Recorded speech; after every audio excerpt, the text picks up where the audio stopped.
Good afternoon. Thank you, Gilson, for the introduction. As he said, my name is Patrick, and this work was part of my master thesis. I don't even have to say that the segmentation is an important step on the image analysis. Here we have 2 sessions talking about this theme. So the problem is that the algorithms of segmentation are computationally expensive. For example, the region growing one. And I think that it should be a tendency to parallel this processing. And I think that the GPU, the graphic processing units, are an attractive hardware for doing that because they are a platform for acceleration, general purpose computation. They offer promising speedups, they are available off the shelf, and they will be equipped with such devices in every or most of the computers. I think that maybe you already have a GPU and maybe you even don't know. So the object here is to develop a parallel algorithm for region growing segmentation using the GPUs. So the main challenge of these tasks are when we are working with parallel processing, they are a completely different paradigm. We have to avoid here load imbalance. We have to avoid critical sections. We have to avoid some conditional operations like going to if or an else operations. We have to avoid working with the global memory of the GPU because they have high latency. So just to mark, the thread is a unit of execution of the part of program, and the GPUs are massively parallel processor, and they work fine with great number of fine-grained threads. So we used CUDA, this C-based development environment, and here we have some hierarchically organizing that are agreed, composed by some blocks, and inside the block we have some threads. So the threads inside a block can communication between a shared memory, and they has the global memory that has a high latency that can work with all threads around the program. The region growing that we used was based on the Bahatz-Shepp multi-resolution segmentation that is present on the cognition definitions.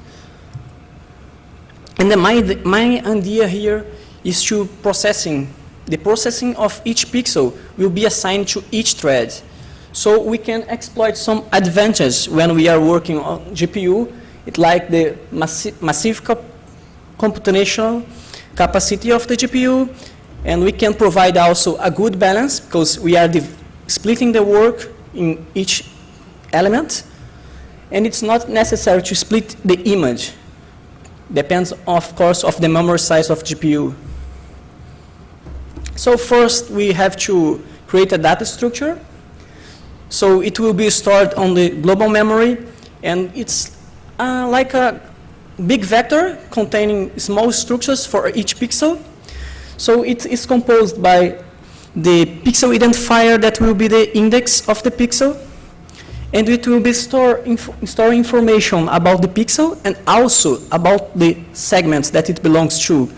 So when the ID pixel is equal to the segment ID, it will be when the pixel represents this segment. When the ID pixel is different from segment ID, it means that maybe not. It's certainly the pixel is part of other segments. So we have here some pixel-based information and some segment-based information. And then the algorithm consists of 6 parallel functions that will be running on the GPU. I'll start with the initialize seeds. It's very simple. It only marks each image pixel as a seed, as the region growing works here. Every pixel is a seed. So the attributes of these pixels are then parallel computed and stored in the vector that I said. So then we will do the steps that we start to evaluating neighbors. So the evaluated neighbors will detect the pixels over the segment borders, and we have to calculate the heterogeneity increase between the added segments. So we first will update the shared memory inside each block, and then whenever it's possible, we'll update the global one. So here it's like we have these ones as the border of the segment, and in blue we have the block one. They will calculate it around the other segment's border and find here like the best neighbor will be the B, the lowest value, and here in block 2 we have the lowest value as the D. So the global best neighbor will be the D, and will be updated after the processing of each block.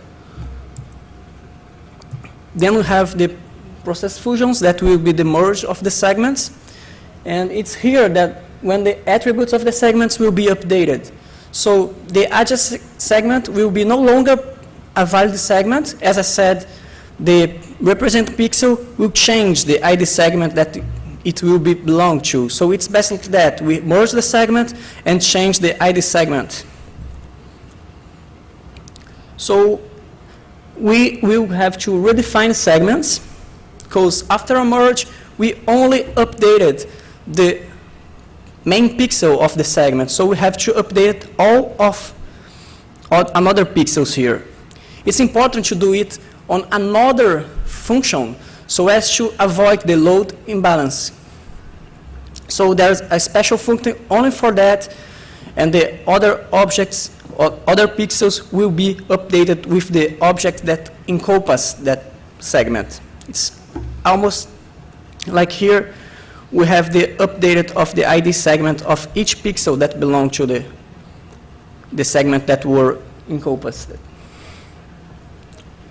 Then we will go to the recalculate borders. The idea here is the same as on the refined segments, a special function only to do this task so as to accelerate the process. Well, here after a merge, we need to update the borders then, and for each pixel of border, we will verify if it's still on the border or if it now is part of the inside of the segment. So here, these pixels will not be anymore part of the border, for example. Then at the end of this process, we'll just write the image result. It's the opposite of the first function. We will read the vector, the structured data, and write the result image or image label, and the process will end. So an important thing here to talk about, it's the attributes of shape. Here are the original attributes. As you can see, they use the edge length. But it's a problem when we are using the edge length, because they require the calculation for each possible new segment. So it's an exhaustive calculation. And it will increase the time whenever a segment grows, and may it involve a large number of access to the global memory, and it can also lead to an imbalancing. Well, the real problem is that we can't know at first which will be the result of the segment edge length. Here, for example, for instance, we have edge length of 20 and of 10, and we cannot know what will be the result if we not know how they will merge and how it will be at the end. So here will be the edge length 24. So we'll have at least to go around this board and calculate the size of this image and how it connects to the other one.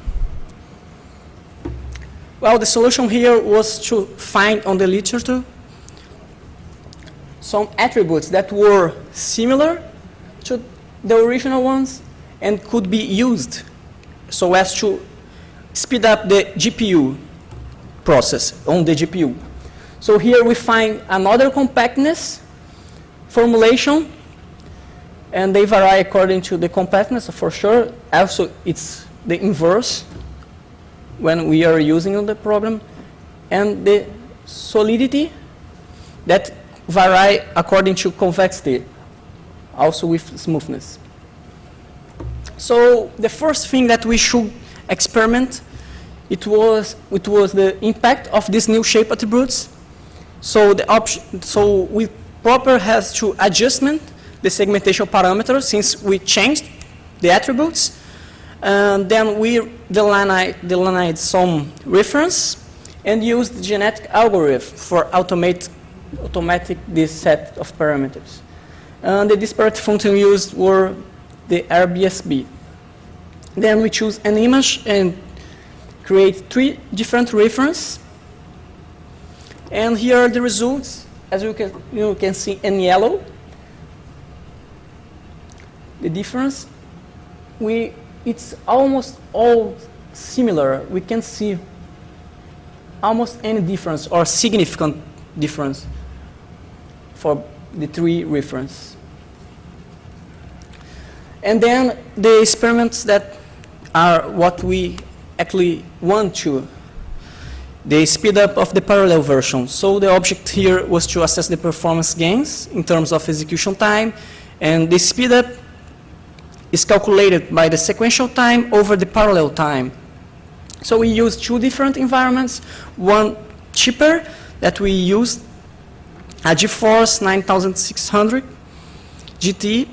They have 64 cores, and a Tesla that have 240. So the results, so we used 6 different clippings here, changed the image size, and here are the results. Using the GT, we achieved almost 5. And with Tesla, we achieved almost 7. And then we can see here a trend that as we increase the image size, we can increase this value, but it's not absolutely true, because when we use different image size, we also have different characters, because we have different areas. So we can say that it will actually happen. So here are the summary and conclusions. The parallel algorithm assigns a particular thread to each image pixel with the object of exploiting the GPU support of the fine-grained threads and the large number of process elements that are available. 2 different shape attributes were proposed here, replacing the ones introduced in the original sequential algorithm and providing a more efficient use of the GPU architecture. And the experiments have demonstrated that the proposed shape attributes do not imply a significant change of the segmentation result, as long as the algorithms will be properly adjusted. Well, the experiments for performance evaluation indicate the potential of using GPUs to accelerate this kind of application. For a simple hardware, we reached almost 5. If we had 1 hour of segmentation process, we'll be only having 12 minutes, and it's a very cheap and common hardware. And using a more powerful GPU, we had an acceleration of almost 7, and if it took 1 hour, will take less than 9 minutes. So this performance, I think that these performance gains are relevant, and it can be obtained with low investment in hardware. So for future work, we want to use the new generation of GPUs that are the Fermi, and combine multi-core and GPU strategies for getting a better speed up, and maybe extend this idea for other algorithms. So I'd like to thank you for your attention, and if you have any questions, I will be pleased to answer.